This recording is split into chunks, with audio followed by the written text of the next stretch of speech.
Hello friends, welcome to M A green. एक नए दिन और एक नई वीडियो के साथ फिर से हाजिर खिदमत हूँ। आज हम बताएंगे कस्तंतुनिया की फतह की दास्तान। तुर्की का नाम रिपब्लिक ऑफ टर्की है। तुर्की की सरहदें 8 ममालिक से मिलती हैं, जिनमें शिमाल मगरब में बल्गारिया, मगरब में यूनान, शिमाल मशरक में जॉर्जिया, मशरक में आर्मीनिया, ईरान और अजरबैजान हैं और जनूब मशरक में इराक और शाम शामिल हैं। तुर्की की तारीख बहुत कदीम है। तुर्की में कबल अज़ तारीख के आसार भी मिलते हैं। बहरे असवद के पानी की तह में इंसानी आबादी के आसार मिले हैं। हजरत नूह अलैहिस्सलाम के तूफान का जमाना भी यही है। ऐन मुमकिन है तूफान के बायस बहरे असवद की सतह बुलंद हुई हो और ये पूरा शहर डूब गया हो। यहाँ तवील अरसे तक यूनानियों की हुकूमत रही, जो 63 ईस्वी तक कायम रही।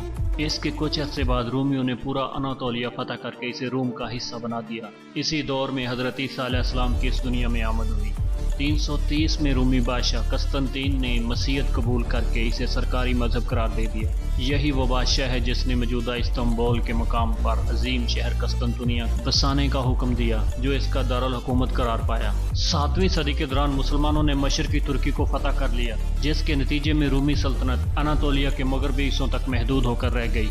इसके बाद उस्मानियों का दौर शुरू हुआ, जिन्होंने इस्लामी तारीख की अजीम रियासत सल्तनत उस्मानिया तश्कील दी। सुल्तान मोहम्मद फातेह ने 1453 ईस्वी में कस्तंतुनिया फतह कर लिया। यह शहर ईसाइयों का मुकद्दस तरीन शहर था। इस्तांबुल पहले कस्तंतुनिया कहलाता था और कस्तंतुनिया को कोई 1000 साल तक फतह नहीं कर सका था। शहर के दफा की बड़ी वजह इसका जगराफिया था। यह शहर 2 समुद्रों के दरमियान पहाड़ की चोटी पर आबाद था। सुल्तान मोहम्मद फातेह यह शहर फतह करना चाहता था, क्योंकि नबी करीम सल्लल्लाहु अलैहि वसल्लम ने फरमाया था कि मेरी उम्मत का जो शख्स कस्तंतुनिया फतह करेगा वो जन्नती होगा। सुल्तान मोहम्मद फातेह ये सादत हासिल करना चाहते थे। इन्होंने 1453 ईस्वी में शहर का मुहासरा किया और दुनिया की तारीख बदल कर कमाल कर दिया। तुर्की का मौजूदा निज़ाम 1923 में सल्तनत उस्मानिया के खात्मे के बाद मुस्तफा कमाल अतातुर्क के ज़ेरे क़यादत तश्कील दिया गया। तुर्की एक कदीम मुल्क है, जहाँ बेशुमार कदीम यादगारें, ज़ेरे ज़मीन शहर, मकामात और खंडरात वाक़या हैं। सल्तनत उस्मानिया 631 साल तक कायम रही। 16वीं और 17वीं सदी में सल्तनत उस्मानिया दुनिया की ताकतवर सल्तनत थी। ज़वाल के बाद सल्तनत उस्मानिया ने पहली जंग अज़ीम में जर्मनी का साथ दिया। जर्मनी की नाकामी के बाद मुआहदा सेवरे किया गया, जिसकी तुर्कों ने खूब मुखालफत की। फतह पाने वाले ममालिक ने इस सल्तनत को टुकड़ों में तकसीम करते हुए इस सल्तनत पर काबज होने लगे। 9 मई 1919 को तुर्कों ने अस्करी कमांडर मुस्तफा कमाल पाशा की क़यादत में जंग आज़ादी का ऐलान कर दिया। 18 सितंबर 1922 को तुर्कों ने तमाम काबज फौजों को तुर्की से निकाल दिया था। 1 नवंबर 1922 को तुर्क पार्लिमान ने तुर्क खिलाफत का खात्मा कर दिया, जो मुसलमानों की 631 साल अजीम सल्तनत का खात्मा हो गया। 24 जुलाई 1923 को मुआहदा लौज़ान किया गया। ये वही मुआहदा था जिसने तुर्की को बांध कर रख दिया था। ये मगरबी ममालिक की मुसलमानों के खिलाफ एक बड़ी साजिश थी, जो कामयाब हो गई। इस मुआहदे के तहत तुर्की पर 100 सालों के लिए पाबंदियां लगा दी गई थीं। इन पाबंदियों में तुर्की अपनी तयशुदा हदूद की खिलाफ वर्जी नहीं कर सकता था। इस मुआहदे में सल्तनत का खात्मा, सुल्तान को अपने अजीज़ों के साथ जला वतन कर दिया गया था।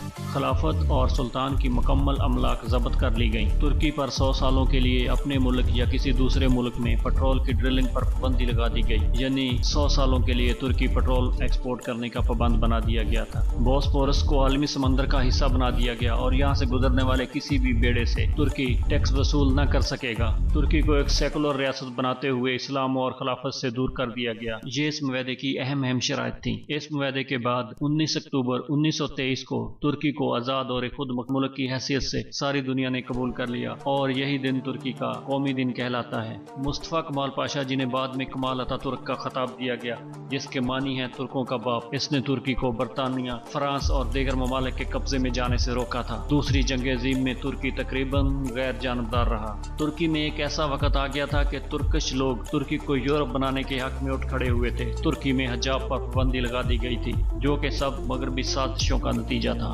1992 में इस्तांबुल के नए बनने वाले रजब तैयब एर्दोगान अवाम में इस कदर मकबूल हुए कि इन्होंने 2002 में अपनी हुकूमत इश्तराक से कायम करने की कोशिश की, मगर इन्हें 1998 में इस्लाम और मुसलमानों के हक में तकरीर करने के जुर्म में वज़ीर आज़म बनने से रोक दिया गया। इसके बाद उनके नैब अब्दुल्ला गुल को वज़ीर आज़म बनाया गया। ताहम इसी हुकूमत में आइन में तरमीम करके उनकी सजा को ख़त्म कर दिया गया और अब्दुल्ला गुल की जगह रजब तैयब एर्दोगान मुल्क के नए वज़ीर आज़म मुंतखब हुए। नवंबर 2007 में होने वाले इलेक्शन میں اس پارٹی نے اکثریت سے اپنی حکومت قائم کی اور 2014 سے رجب طیب اردگان ترکی کے 12ویں صدر کی حیثیت سے اپنے فرائض سر انجام دے رہے ہیں۔ دوستو 2023 میں معاہدہ لوزان ختم ہونے کے بعد ترکی اگر چاہے تو سلطنت عثمانیہ کو دوبارہ بحال کر سکتا ہے۔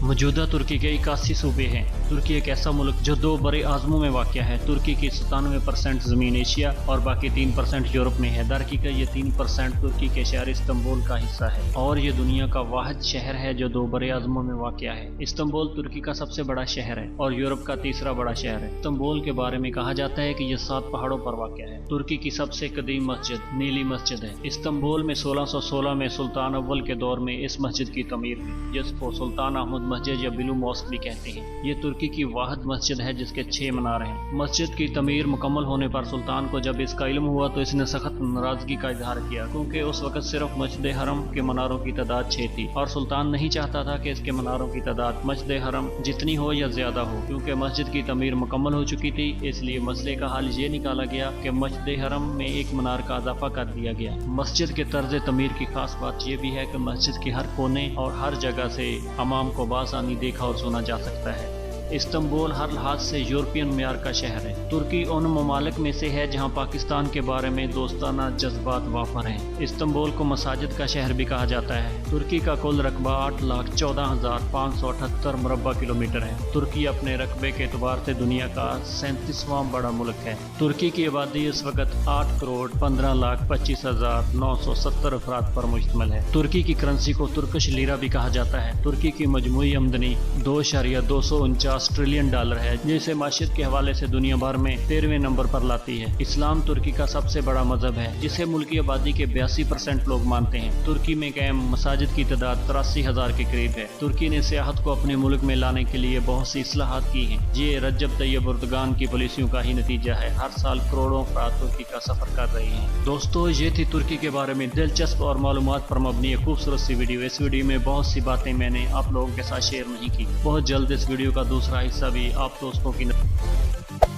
Hey there. Subscribe to my channel and also press this bell icon.